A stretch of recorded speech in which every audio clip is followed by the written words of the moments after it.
The other day during lunch, I was playing this, and my coworker came up to me and said, "Yo, what is that?" I'm like, the 280V, this old thing. He said, "Yeah, what does it do?" "Plays retro games, man." I said, "Really? That sounds pretty cool." I said, "Yeah, but I don't think I'm going to be able to play it in 2025. So he said, "Well, why?" So I told him, "Yo, man, this thing's just too much fun to play.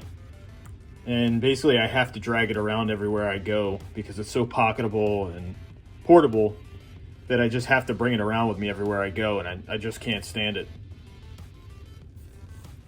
Even my kids think they can play it because it's just so small and compact. But like I said, it's just too much fun. There's just too much to keep track of with this thing. There's so many cool operating systems like Atom Image. And there's almost too much support and information out there for the RG280V. I can't really keep track of it.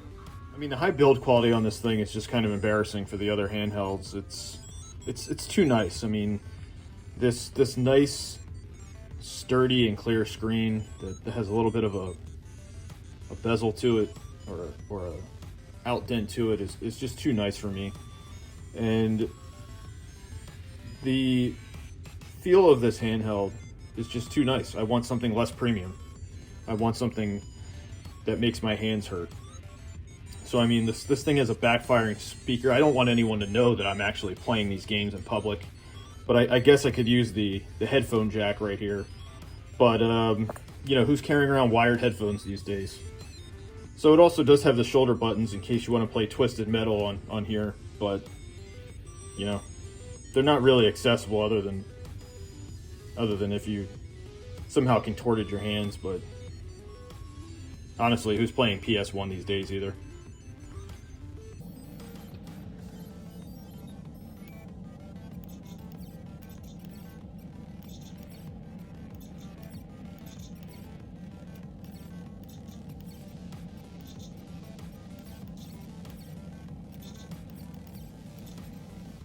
See, this thing's throwing off my Pokemini pinball game.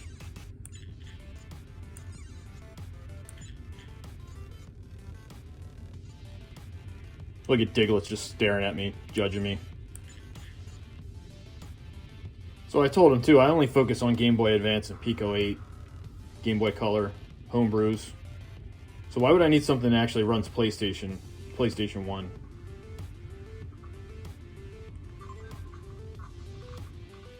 Hey guys, welcome back to the Armory. So this video today is going to be a practical review of the RG280V. I've had this handheld for almost 3 years now, and I am actually still using it in 2025. So this next portion of the video will explain some of the practical reasons why I'm still using it. A little technical review of the RG280V, and then I'll talk a little bit about why I like it. Pretty much what you heard at the beginning of this video, which were presented as complaints, are reasons why I like the handheld. So this is the Anbernic page for this handheld. And the handheld comes in two different colors. That's going to be the black and silver, as well as the gold and maroon to represent the Famicom. So this is on Anbernic's website. I do recommend getting it through Amazon, as they have better return policies and better customer service from whichever buyer you get it from. So I got mine for about this price on Amazon. So we'll real briefly go over the technical specs. As I said, the colors are listed there. The screen is really nice, OCA full lamination, and as I said in the complaint section, it has a nice elevation from the handheld itself that gives it like a nice feel. And the screen works really well for Game Boy Advance games, as well as Pico 8. So here are some of the CPU and RAM designations from the manufacturer, as well as your built-in memory.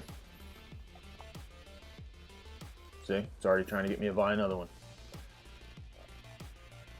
So what can the handheld play? Basically, it can play everything up to PlayStation 1. So that's all handhelds and consoles up to that generation. It plays PlayStation 1 pretty well. I've played a couple different games on there. such as Hercules and Spyro, I believe, and it worked pretty well. So just to round it out here, it does have vibrating motor, which you saw, or you would experience with using the Poke Mini pinball, and that is surprising. It doesn't actually work for anything else that I know of, but that game, it works. So as I said, the speaker is backfiring, and apparently they're stating it's high quality here, which is kind of hilarious. You do get a USB charging cable when it comes in the mail, and a user manual. So this is what the manufacturer has to say about the handheld. And now for what I have to say about the handheld, which is why you're all here.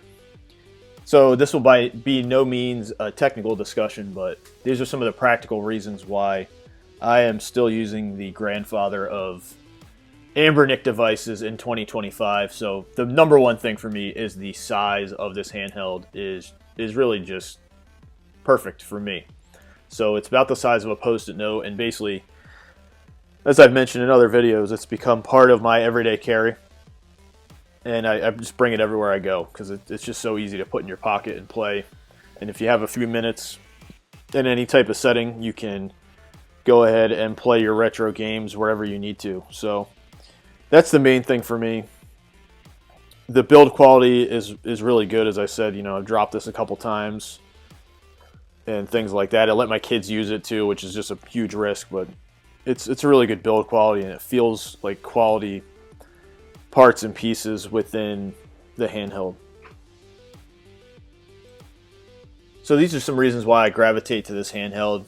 As I've mentioned in other videos, I had an Anbernic RG280V, and I just didn't play it as much as I thought I would. I just gravitated towards this handheld due to the size and just the simplicity of the capabilities that it has on the system. I real briefly just wanted to touch on some of the advantages of working with an established handheld. There's a huge support network for this handheld, and there's a lot of updated operating systems and information out there for the community to figure out how to troubleshoot and optimize their system to make it even better. So that's an advantage to using something that's established rather than a lot of the new handhelds that are coming out. They seem to have been coming out each week last year, where there was so much information to digest that it was hard to keep up. So using a handheld from a few years ago, I just wanted to point out that benefit.